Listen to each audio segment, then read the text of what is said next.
বেশ কয়েকদিন ধরে আমার শরীরটা খুবই অসুস্থ। এদিকে অ্যাডার বাবা একটু সময় পাচ্ছিল না আমাকে নিয়ে ডাক্তারের কাছে যাবে। তো বৃহস্পতিবারে আমি ডাক্তার দেখে এসেছিলাম। আজকে কিন্তু রিপোর্ট আনতে যাচ্ছি।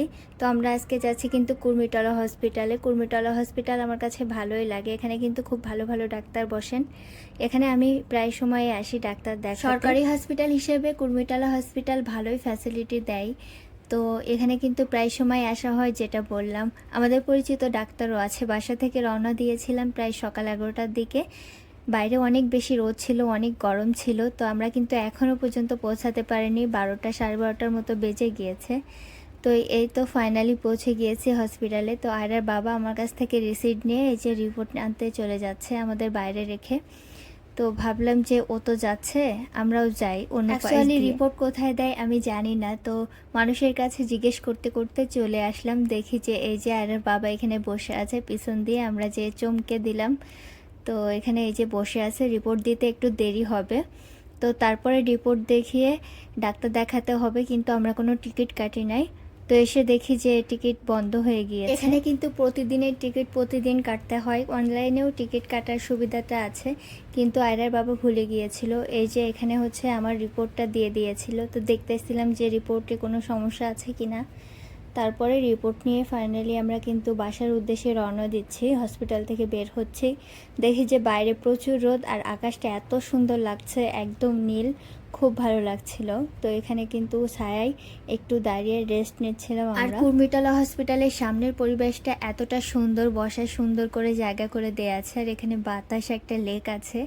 যখনই আমি হসপিটালে যাই তখনই এখানে হচ্ছে 15 থেকে 20 মিনিট তো বসবই, না বসে কখনো আসি না। খুব সুন্দর করে জায়গা করে দেয়া আছে আর অনেক বাতাস। আর আজকের পরিবেশটার জন্য বেশি ভালো লাগছে। আকাশটা একদমই নীল, দেখতেই পাচ্ছেন। বাইরে অবশ্য রোদ, কিন্তু এখানে বসলে একদম প্রাণটা জুড়ায় যাবে। কোনো সরকারি হসপিটাল কিংবা বাংলাদেশের অন্য কোনো হসপিটালে এরকম সুযোগ সুবিধা আছে কিনা জানি না, সামনের এমন পরিবেশ সুন্দর আছে কিনা জানি না, কিন্তু কুর্মিটলা হসপিটালের সামনের পরিবেশটা আসলেই অসাধারণ সুন্দর এবং অনেক বাতাস থাকে।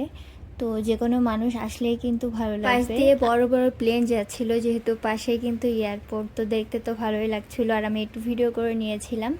তো হসপিটালের সামনে কিন্তু এই যে এরকম একটা প্লেস আছে যেখানে আয়রা রাবু ঢুকেছিল, যে খাবার আছে কিনা, এখানে বার্গার আছে কিনা।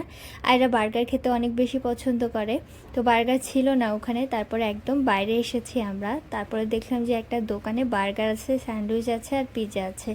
আর এখানে কেক টেক হাবি যাবে অনেক কিছুই আছে। তো এখান থেকে আমরা স্যান্ডউইচ আর বার্গার কিনেছিলাম। বার্গারটা এতটা বাজে বলে বোঝাতে পারবো না। বার্গারের ভিতরে মানে কিছুই নাই, আটার একটা দলা দিয়ে রাখছে আর পাউরুটি। এটা খেতে একদমই মজা লাগেনি, কিন্তু স্যান্ডউইচটা ভালোই ছিল। তারপরে যে ওভারব্রিজটা ছিল, ওভারব্রিজ দিয়ে যখন উঠছিলাম তখন দেখতে অনেক ভালো লাগছিল বাইরে। তো আমি একটু ভিডিও করছিলাম। দেন আমরা বাসে করে কিন্তু চলে যাব। বেশ অনেকদিন পরে ঢাকার এই লোকাল বাসে উঠলাম। এখান থেকে এসিবি পর্যন্ত এই বাসে করে যাব, না হলে রিক্সাতে গেলে 2-3টা রিক্সা বদলাতে হবে। রিক্সা অনেক সময় পাওয়াও যায় না, এর জন্য বাসে করে গেলেই কিন্তু সুবিধা। তো ফাইনালি বাসায় চলে আসলাম। আয়রার বাবা এখানে আইসক্রিম কিনে দিয়েছিল, কাপ আইসক্রিম। বাইরে তো প্রচুর রোদ, আইসক্রিম খেলে ভালো লাগে। আমাদের ভিডিওগুলো কেমন লাগে অবশ্যই কিন্তু কমেন্ট করে জানাবেন। আর আমাদের এরকম ভিডিও পাওয়ার জন্য সবসময় কিন্তু আমাদের পেজের সাথে থাকতে হবে। আজকের মতো এখানেই বিদায় নিচ্ছি। আল্লাহ হাফেজ।